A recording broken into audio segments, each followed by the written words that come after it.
You got to have a short mind, especially in the series like this where everything seemed to be very tight, there's not a lot of free ice or free space out there. So, every shift's got to kind of end when you step on that bench again, and then you get out there again. It's a fresh mind.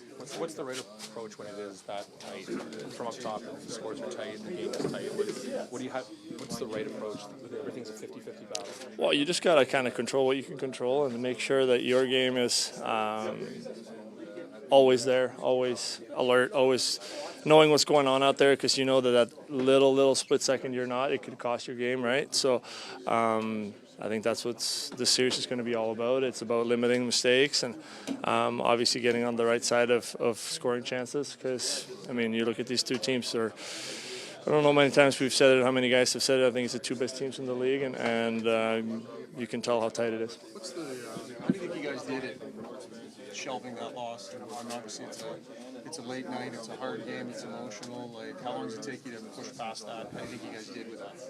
I think we're great. I think that's a pro of having an experienced team. We got everyone in here has been in these positions before, and we don't have too many young guys that I guess don't understand the highs and the lows of the playoffs. This is exactly what that is, and this is where our experience comes in, and they have the same experience on their side. So it's one of those things. You obviously feel great after game one, winning in overtime, and then you feel like not worth a lot after a loss in overtime. So that's just the way it goes. It's something you have to deal with and handle, and make sure tomorrow it's a clean slate again, and you make sure you win that game. What do you see from Connor Leon on this stage, where there's a lot of focus on them, whether it's more media, more spotlight, or, in how they handle it and still kind of do their job in here, setting tone?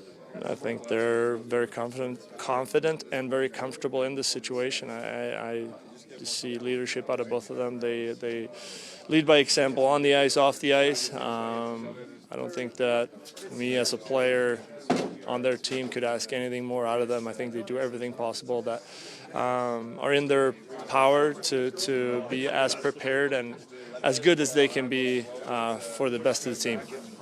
Potentially a shift in pairings that we saw today. I know guys have sort of moved around a lot this year. Maybe what are your thoughts on the shift?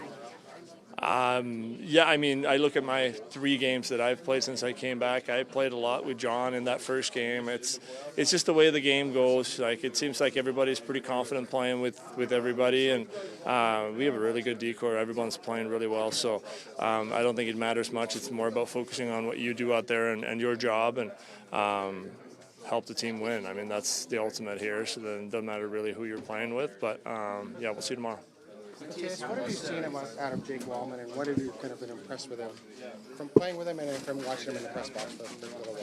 Yeah, he's a very underrated physical player for not being maybe a huge defenseman. I think that's a big element of his game. I think that obviously he's got the skills, and I think he probably had a lot of confidence coming from San Jose playing first power play minutes and having that offensive side of the game. But also, I mean, he's a really good two-way defenseman. I think he's fit right in with us, and he brings that juice and that the physical element of things too. So he's been really good for us. You've done it. You've come to a team at the trade deadline that's expecting to win. How hard is it to adjust and kind of get into where the team is going to? Yeah, it is hard for sure. You got to try to find your spot and trying to perform, but it's also you don't want to step on toes, but you kind of have to at the same time because they got you for a reason. So I think he's done really well in that sense. That makes it harder, but it's also more impressive the way he's played and helped us out. And I don't think we have some D-men that have played really well, and we wouldn't be here without them. So he's certainly one of them, and we're looking to do that come tomorrow. McDavid's assist to Draisaitl last game. Not a big replay guy, but I saw it live, and that's all that matters to me. I don't really need to see a replay. It's just, I said earlier, they do everything they can in any way possible to help this team win, and it's just tremendous to watch with all the pressure that they have on themselves just from themselves, but also from the outside world, how they just elevate their game Just wondering, as a defender, so the puck's rolling. Like, he had fake Sparkoff. It's rolling.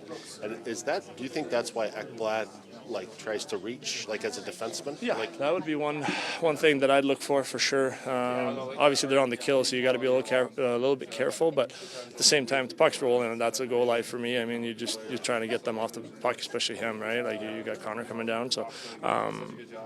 That's what world-class players does. Like, they make it look so easy. It's crazy, but it's probably, I don't know if there's a harder play in hockey than to do what he just did.